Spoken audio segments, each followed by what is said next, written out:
ladies and gentlemen. Welcome back to the Graying Jedi podcast. I am Urza Master. Joining me as always, Lord Uther and Jedi Master Psyllium Maas.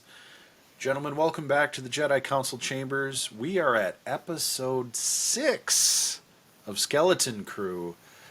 And last time we talked, we had just gotten a big turn of Jod and a big coming-of-age moment for our motley crew of kids. And with a new writer on staff, we have some incredible continuity of feel with this show. I want to start this episode off with this coming-of-age idea I introduced last time, because I feel that extended into this episode quite poignantly as we get, shall we say, a lot of upheaval with our characters after this major shift in tone. And we've all gone through this phase as kids of growing up and seeing some of our favorite characters age, some of them pass away. James Doohan, rest in peace. You've had to deal with learning things about maybe childhood heroes or childhood influences that you trusted to always sort of be there and be what you think they are. And sometimes they are who you thought they were, and you let them get away. And sometimes they're not who you thought they were. So I want to explore this idea because all too often in kid shows, having little kids at home, I will attest, most of them are pretty fluffy.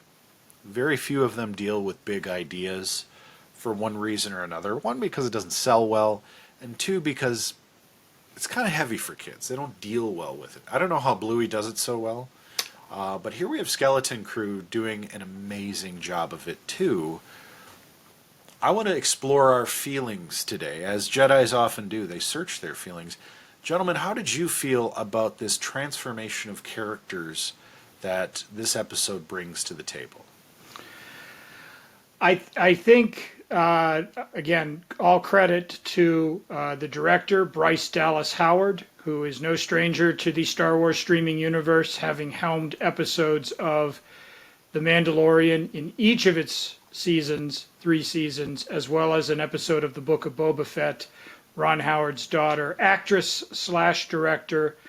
And is it any surprise that she combines action sequences with big emotional reversals and moments? No.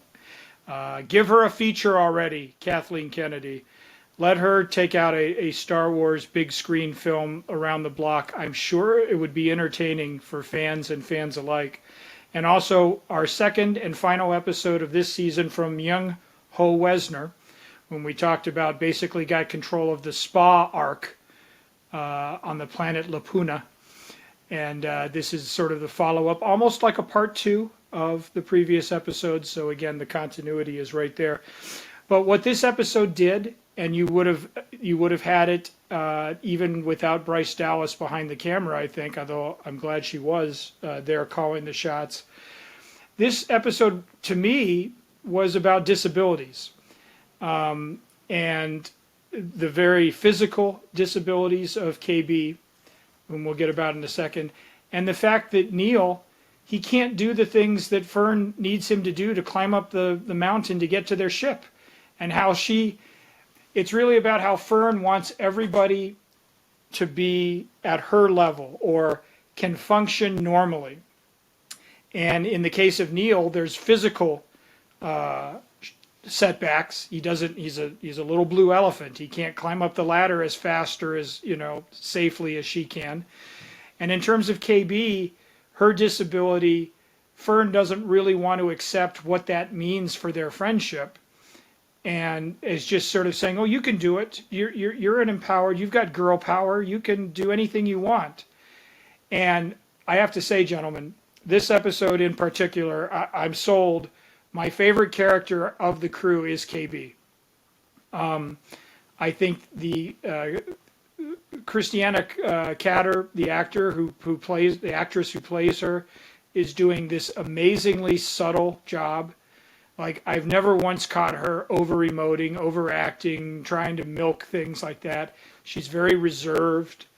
And we took that to be somewhat, mechanical, robotical? What was her backstory? In which we finally get a little glimpse more in this episode. She was in an accident, and they had to put cybernetics in her in order for her to be able to function. But those things are susceptible to environmental concerns and lack of recharging, like your cell phone and everything else. And here it literally puts KB's life on the line. And she can't get Fern to listen to her. And so she goes off with Wim, and they have that bonding moment. And it's just fabulous, because suddenly we're not about pirates, and we're not about At-Atten and everything. We're these two scared kids out in the snow that, literally they don't know what the next move is. And then suddenly Wim has to step up, and he may be like rudimentarily mechanically minded, but he's no engineer per se. And KB has to say, this is what we need to do. You need to find these droid parts and melt them and create a cylinder and all of that. And he's just like, well, what's a cylinder? He's just making it up as he goes and so forth. And to hear KB say, I don't want to lose Fern as a friend, because then I'll be back to zero friends again, the episode title. Wow. Like, this, I think, is one of my favorite episodes of the entire season. And it's really just a 34-minute little, we cut briefly to Jod and getting grabbed by Brutus's crew, and we'll get into that and where he stands there. We discover in the last episode, and it's cemented here, what is the secret to At-Atten? They have an Old Republic mint. They print money, Old Republic credits. Wouldn't that be a pirate's dream, to be able to seize an unlimited supply of cash, to go around through the galaxy? You don't just have to not worry about meals and your spaceship needing repairs. You can buy planets. You can start your own business. You can retire at an early age. Who doesn't want that?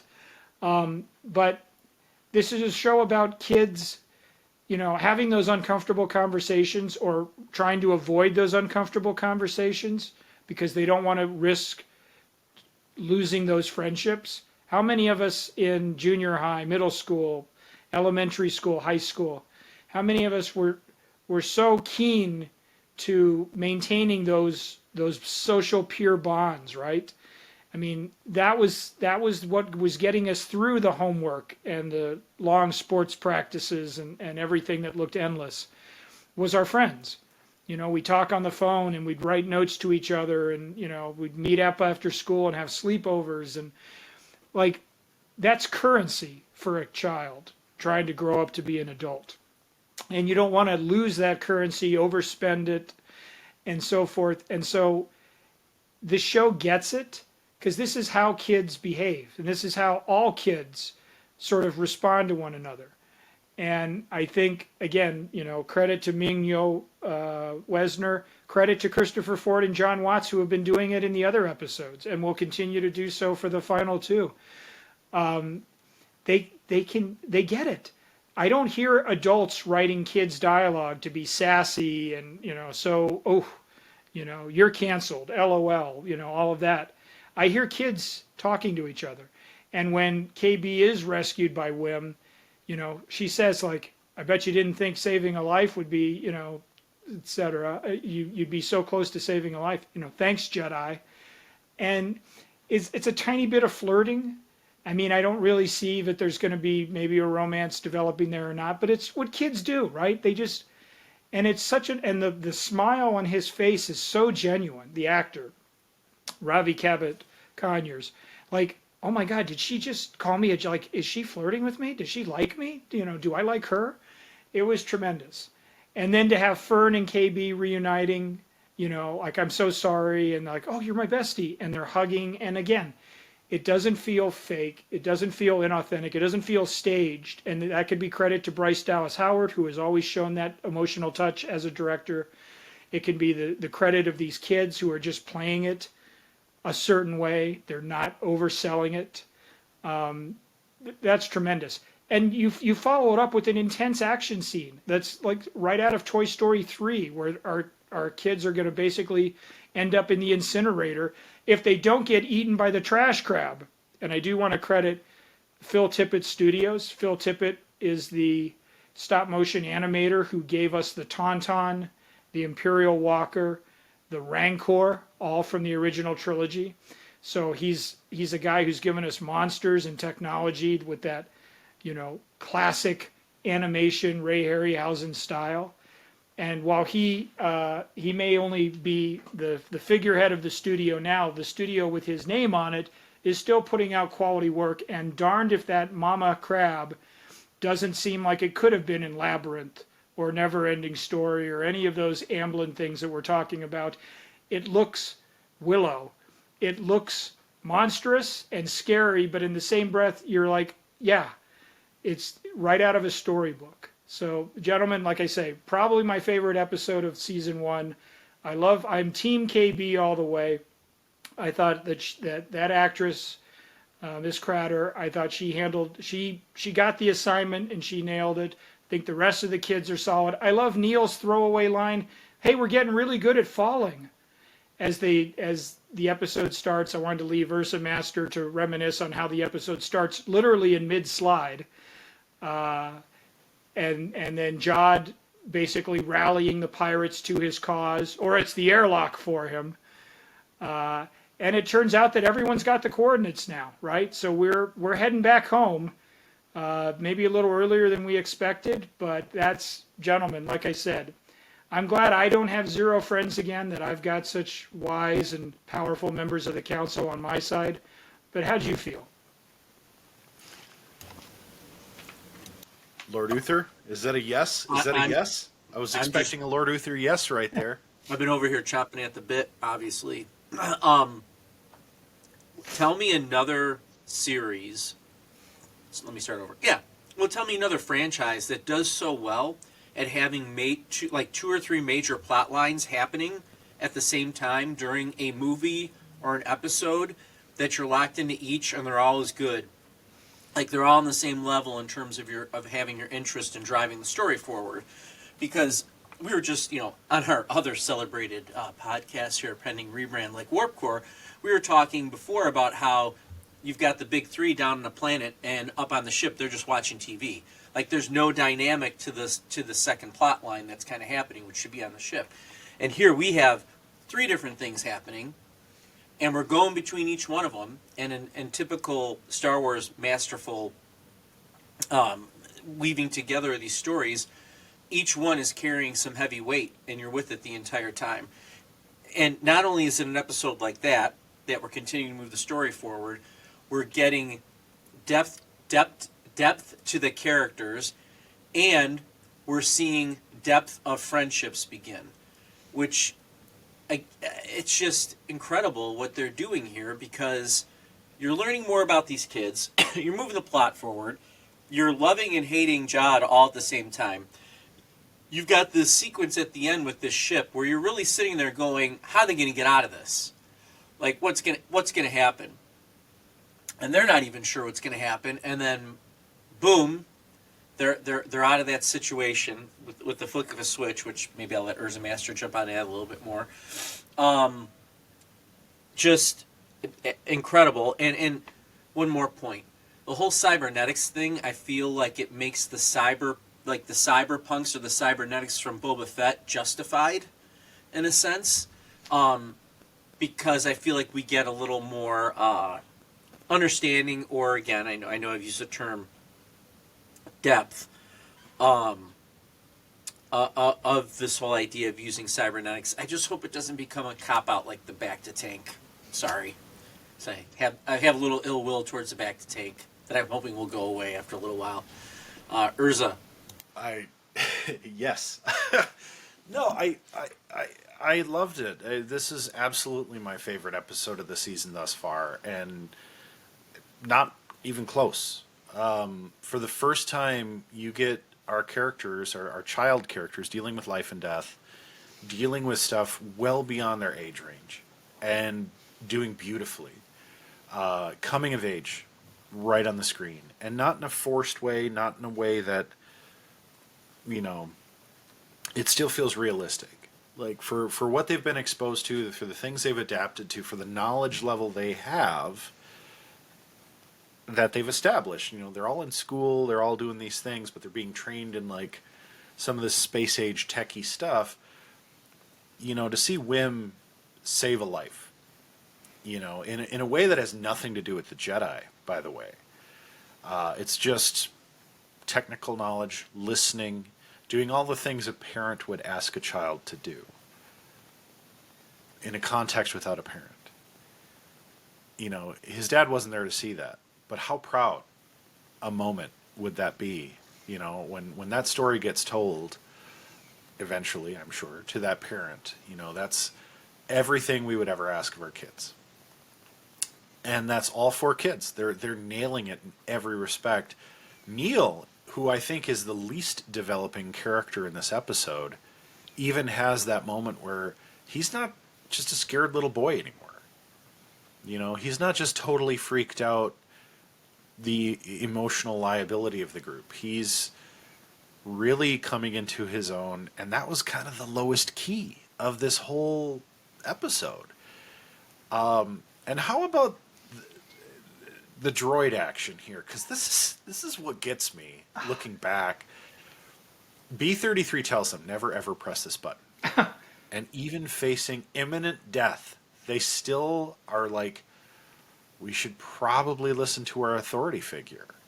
And they're like, but we just learned sometimes those authority figures can't be trusted, or maybe you have to go over and above, and they take a risk, which is a huge growth point. Taking a risk, a calculated risk. Beautiful, beautiful writing. Now, I want to shift gears again. This starts off in a very Goonies moment of going down the slide and then discovering not a ship, but a bunch of friendly crabs that may lead you to where you should go. And Wim realizing, why am I always wrong? Amazing. Another growth point, but comical, and it centers you and makes you feel good. And then Jode, who just got everything he ever wanted and then immediately gets seized. Like, you know, and sort of an ex-lover betrayal moment there. So there's something for everybody in this episode. But we get even more development there that it leaves you very conflicted with Jode, because, you know, now all of a sudden he's speaking to what makes a pirate. And it's an extension of, you've got a lot to learn about pirates in this episode as well. And, you know, it's not just about making off with all the jewels and all the gold. You know, now he's trying to bargain for his life. But he's got to kind of rally folks to his side and be like, hey, you know, I might be able to help you out. I might be able to transform your experience. And, you know, in some ways, you start to pick up some pieces of like, why is Jode the way he is? And it's laying foundations for what I hope to be a phenomenal conclusion to this season, because you've seen these characters grow so much from just motley group of troubled youth, shall we say, to they've had a real adventure with real stakes. Like, at no point, you know, there's always sort of this like Gandalf there that's trying to guide them, like, don't trust this guy, he's an untrustworthy guy. And they're like, you know, but we're kind of like, we don't know who to trust. Now we're starting to feel like we don't trust you, but now we're starting to feel like we do. And it's like, now we have to make decisions for ourselves. We really can't trust you. And just this absolute psychological roller coaster this show is taking us on. From a kid's perspective, it's a genuine adventure. It's fun. It's got whimsy. It's got a big monster. It's got a big monster robot. Like, action sequences. You've got X-Wings. They finally recognize as the good guys. They're starting to see the universe for what it is, and the world for what it is. And they're starting to realize, maybe we weren't prepared for this, and we've had to prepare along the way. And that's, if ever there was a guys, this is Willie, meet Willie moment, here it is. It's this episode, and you're like, is this even the climax, though? Or are we in the denouement after this episode, or are we still ramping up towards something? And that's the promise of Star Wars, is that, and we reference this in an episode you can find in our archives. It is that spaghetti on the plate that you want to have more than enough of, just in case there's more stories to tell. And I've been harping on this since they announced Ahsoka, and we started this podcast, but there are so many stories to tell in this Star Wars universe that do not have to have Rey or Luke or Chewbacca or Han Solo or Leia or Yoda. I'd like some more Yoda. Do some more Yoda, please. But you can do so much. Kathleen Kennedy, I know you watch this show. We've said it a few times. You can hire us. We work cheap. I'll work for tacos. How much do you guys hate Jod now that he chopped off 33's head? And where do you go from there? Right. Yeah, no. I've been saying with Jod, like, this episode, it makes you backtrack a little. You say to yourself, I mean, the Han Solo Lando scoundrel model. If I'm in a room and everyone's pointing a blaster at me, what do I have to say to get them to not pull the trigger? And in this episode, I feel like he can still come back from his previous transgressions. And I think Urza made a good point. Although I was terrified by his transformation in the previous episode when he was threatening Fern and the kids and they were crying, he really, as I look back on it, he really did say to SM-33, put him in the brig or tie them down. Like, he had not fully crossed a line yet. So by this episode, I'm still willing to believe that if you presented him with the moral choice, that he would reluctantly perhaps make that calculation that it's better to be on the light side than the dark. But yeah, I mean, swiping off, the head of a droid who has also, jumped back and forth between good and threatening. Like I say, it'll be fascinating to see what they wanted to do. Is he redeemable? Does he have a redemption moment, which are classic Star Wars moments? Or will there be a point where Jod crosses a line that cannot come back from? Like, will he have a moment even beyond Anakin slaying Tusken Raiders who abducted his mother and so forth, or killing younglings in the temple? I mean, at that point, it's pretty hard to redeem a character when you're killing innocent children in the Jedi Temple in Order 66. But yet, Luke reached out, through the chasm and was able to reignite that one spark enough to save the galaxy until somehow Palpatine returned. I just want to throw out there real quick, by the end of this episode, by hitting the button that they were told not to hit, and by getting a sleek new starfighter, getting rid of that old piratey Hulk and having a sleek new Naboo-like starfighter, I love seeing that we finally have a crew, right? When the kids started, they're just like, what do we do? Which button do we push? Don't push that one. And they blindly went into hyperspace and got lost. But here, Neil's flying the ship, right? KB's out in the back trying to keep the power going. Wim goes up to the gun turret to try to shoot their way free. They're all assuming roles and with some degree of confidence or so forth, youthful pluck. And then there's Fern, the captain. She has to make the decision. Do I push the button or do I do what I was told?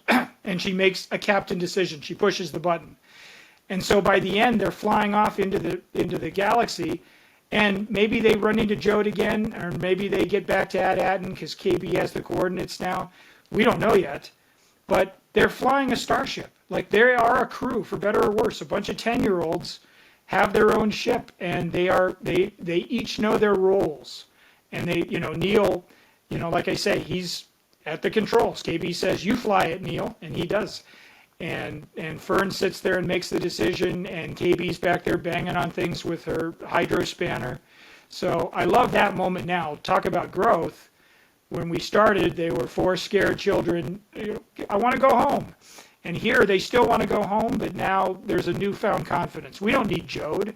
We don't need SM-33. We've got this. So I love that moment. I just jumped ahead an episode, didn't I? Spoiler alert. So, Edit that out. no, that's fine. I mean, we know that when it's going to get there, yes. Right, yeah. And that's the thing I think, we talk about developing characters in this episode and how these kids grow. And yeah, we can leave that spoiler in because we know it's only going to get darker. And the question remains, I think, even through, we'll talk about in the next episode of the Graying Jedi podcast right here in Pending Rebrand. Hit subscribe, like, and share. We know it's always darkest before the dawn, right? That's the classic adage. And if you're talking a kids movie or a kids series, like there's a level of complexity that is acceptable. And then there's always the fact that like little kids want to see a happy ending. And I don't think that changes here. And I'm going to put this out there as my forecast. And we're not talking about the next episode. I'm talking about the episode after. I think we see a return to a somewhat very classic Hollywood feature that has its own little resurgence in popularity here for another feature release that is very new and very popular with the kids, particularly my daughter and my wife. They love it a lot, and I hate it. I've hated it since it came out on Broadway and was every theater kid's dream, or theater kid's wet dream, if you will. Not my favorite thing in the world. I'm sure you can pick up what I'm talking about, but I think we have a wizard-like moment coming ahead of us. And I think in that moment you have a switch that goes off for good or evil. And I think we have some moral choices that are going to appear. Now, bear in mind, the lightsaber we found in the last episode was a blue lightsaber. I think that's important. And I think there are some things that are going to play into that. But I don't think it's the things that we are expecting. Because in the Acolyte, we saw what happens when a truly Sith character is wielding a blue lightsaber. And I think we have a lot more questions than we have answers for. Even with this coming towards a return to home conclusion, there's so much more to see, so much story to have, and I don't want to spoil it, but we do need to give this a Kyber Crystal rating. And we would be remiss if we didn't give it one on its own merits. This journey towards the top of the circle of heroes, Jedi Master Psyllium Maas, where does your Kyber Crystal fire up at?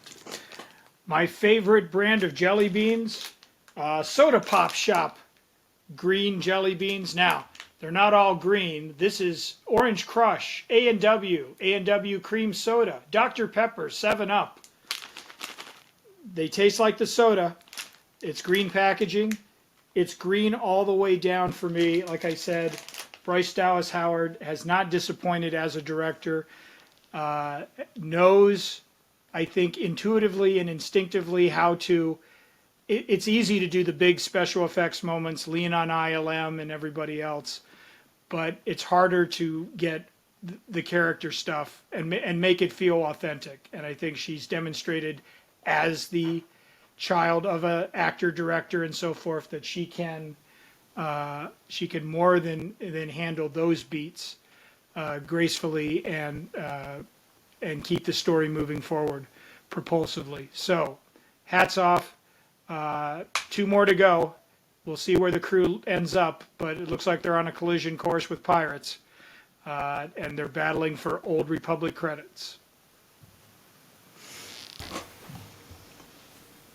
This episode scored a goal for me as far as I'm concerned. So we'll go soccer field green.